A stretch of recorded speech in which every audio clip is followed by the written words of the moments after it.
बिस्मिल्लाहिर्रहमानिर्रहीम। अस्सलाम वालेकुम।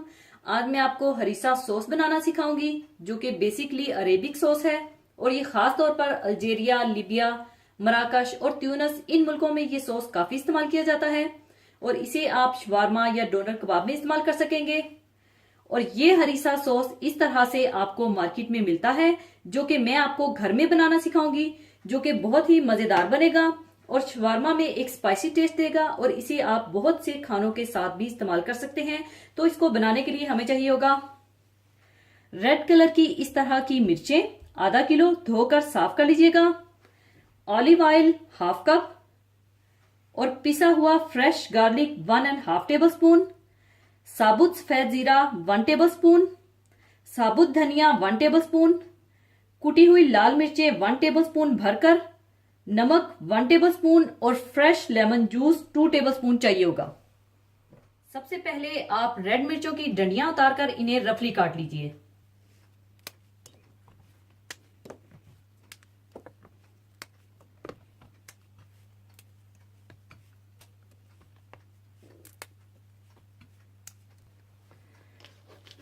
और इस तरह से आप इन्हें रफली काट लें।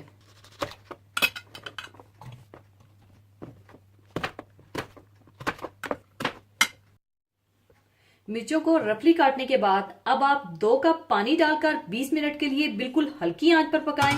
फिर इसका पानी इसी में खुश्क कर दें।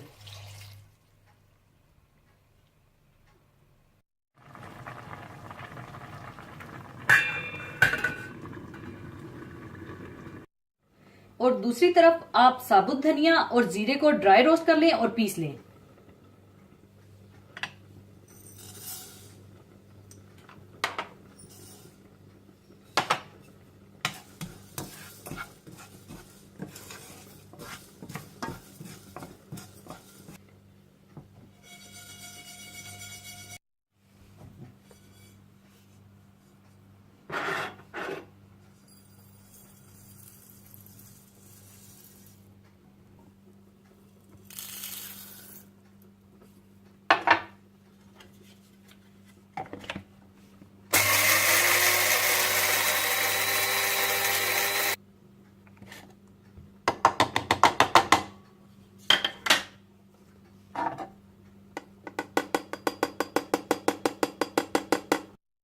और जब मिर्चों का पानी खुश्क हो जाए तो आप इन्हें चूल्हे से उतार लें और इन्हें ठंडा कर लें और ठंडा करके आप इन्हें पीस लें।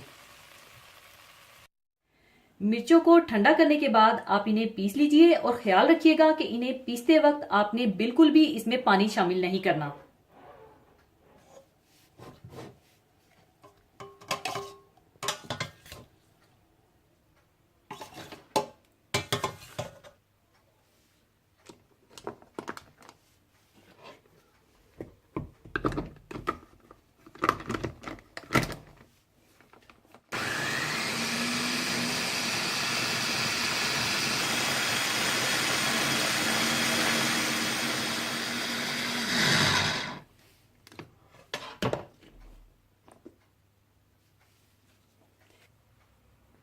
अच्छी तरह पीस लेने के बाद आप इसे किसी छलनी में डालकर दबा दबा कर छान लें ताकि इसके छिलके और बीज निकल जाएं।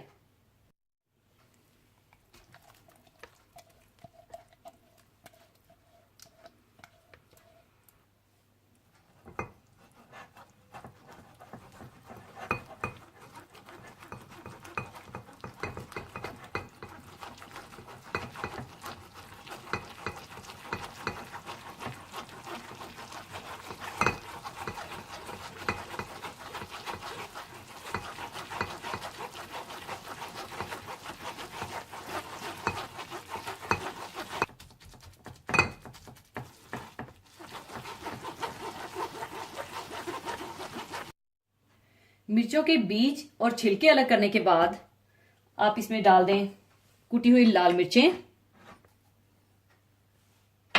नमक,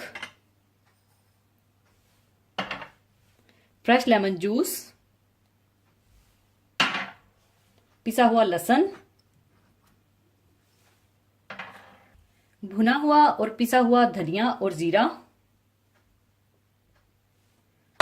और ऑलिव ऑयल डालकर अच्छी तरह से मिला लें।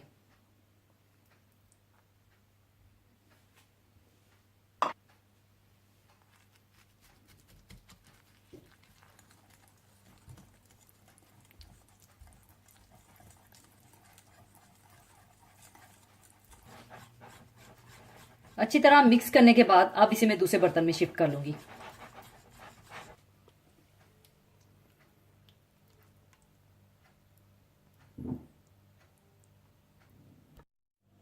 लीजिए, बहुत ही मजेदार और स्पाइसी हरीसा सॉस तैयार है। इसे आप चाहें तो छोटे छोटे पैकेट्स बनाकर फ्रीज भी कर सकते हैं और जब भी शवारमा बनाना हो या किसी भी खाने के साथ इस्तेमाल करना हो तो निकाल कर इस्तेमाल कर सकते हैं। तो जरूर बनाइएगा। और जाने से पहले एक हदीसे पाक शेयर करना चाहूंगी। हदीसे पाक इस तरह से है। हजरत अबू अमामा रजी अल्लाह ताला अन्हु से रवायत है कि रसूलुल्लाह सल्लल्लाहु अलैहि वसल्लम ने बहुत सी दुआएं फरमाई जो हमें याद नहीं रही। तो हमने आप सल्लल्लाहु अलैहि वसल्लम से अर्ज किया, या रसूलल्लाह सल्लल्लाहु अलैहि वसल्लम, आप सल्लल्लाहु अलैहि वसल्लम ने बहुत सी दुआएं फरमाई थी, इनको हम याद नहीं रख सके और चाहते हैं कि अल्लाह ताला से वो सब दुआएं मांगें, तो क्या करें? आप सल्लल्लाहु अलैहि वसल्लम ने इरशाद फरमाया, मैं तुम्हें ऐसी दुआ बता देता हूं जिसमें वो सारी दुआएं आ जाएं। अल्लाह ताला के हुजूर में यूं अर्ज किया करो, ए अल्लाह, मैं तुझसे मांगता हूँ वो सब अच्छी अच्छी बातें जो तेरे नबी मोहम्मद सल्लल्लाहु अलैहि वसल्लम ने तुझसे मांगी हैं, और इन तमाम बुरी बातों के शर से पनाह लेता हूँ जिनसे तेरे नबी मोहम्मद सल्लल्लाहु अलैहि वसल्लम ने तेरी पनाह मांगी है। बस तू ही वो जात है जिससे मदद मांगी जाती है और तेरा काम हक पहुंचा देता है, और अल्लाह ताला की मदद के बगैर ना किसी में नेकी करने की ताकत है और ना ही बुराई से बचने की कुव्वत। कुरान और हदीस में दीनों दुनिया के हर मकसद के लिए बेहतरीन दुआएं बताई गई हैं ताकि इंसान वक्तन फवक्तन इन्हें मांगकर अपनी इस्लाह व फलाह का काम कर सके। इन दुआओं का बेकसरत विर्द रखने से इंसान रूहानी तरक्की की वो मंजिलें तय करता है कि बड़े बड़े मुजाहदों और रियाजतों से वो फायदा हासिल नहीं हो सकता। लेकिन दुनिया में ऐसे बंदों की तादाद बहुत कम है जो कुरान और हदीस की इतनी दुआएं याद रख सकें। इनके लिए इस हदीस मुबारका में नहायत ही आसान तरीका बता दिया गया है।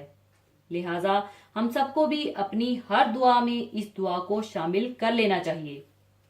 हमारे नबी सल्लल्लाहु अलैहि वसल्लम की दुआएं इंतहाई जामिया हैं कि कोई इंसान ना वो चीजें मांग सकता है और ना इस तरह मांग सकता है जिस तरह प्यारे नबी सल्लल्लाहु अलैहि वसल्लम ने मांगी। लिहाजा इनकी बताई हुई दुआओं को मामूल बनाने से एक तो दुआ करने का सवाब मिलता है और दूसरा इत्तबाए सुन्नत का। इसी के साथ मैं आपसे इजाजत चाहूंगी। अपना बहुत ख्याल रखिएगा, दुआओं में याद रखिएगा। अल्लाह हाफिज।